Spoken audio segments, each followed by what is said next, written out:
c'est des capteurs qui devront aller sous l'eau. Donc ça veut dire qu'on ne pourra pas faire de transmission radio avec ces capteurs. Donc il faut des capteurs qui soient capables d'enregistrer. Ensuite, il faut que ces capteurs, on puisse les fixer. Alors le problème, c'est que dans l'eau, ça va beaucoup moins tenir. Et en plus du scotch, ça va commencer à devenir très très désagréable. Et il y a aussi le problème que ça peut commencer aussi à gêner le mouvement des bras ou des jambes si jamais on a envie de bouger correctement.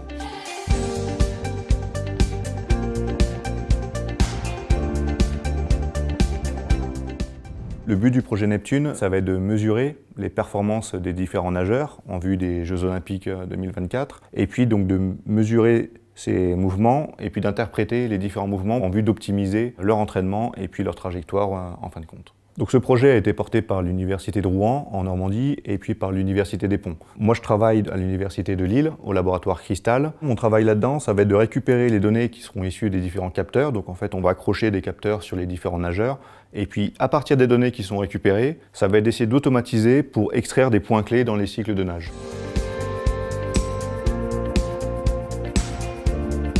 L'idée des capteurs, c'est que c'est des capteurs qui sont suffisamment petits, ils sont à peu près de la taille d'une montre, et qu'une fois qu'on monte ces capteurs sur les nageurs, c'est beaucoup plus facile de les intégrer et puis d'avoir directement des mesures qui seront peut-être bien plus précises. Les capteurs qu'on va utiliser, la différence de celui-ci, c'est qu'ils seront étanches, donc en fait ils seront capables d'aller dans l'eau. Là-dessus, en tout, on va mettre une dizaine de capteurs, à savoir 2 sur les chevilles, 2 sur les jambes, 2 sur les poignets, les bras, le bassin, et puis au niveau du cou.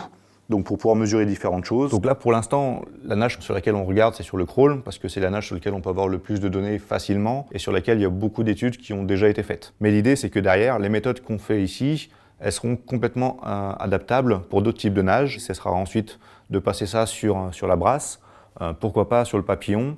Mais l'idée ensuite, ce sera d'appliquer ces mêmes algorithmes, ces mêmes méthodes de traitement sur des paranageurs sur lesquels il peut y avoir des mouvements qui seront différents. Et on ne sait pas encore comment est-ce qu'on pourra traiter ces choses-là de façon efficace. Chaque cycle ici, en fait, on va retrouver les cycles de nage. Avec chaque point ici qui sont en hauteur, ça correspond à des retours aériens.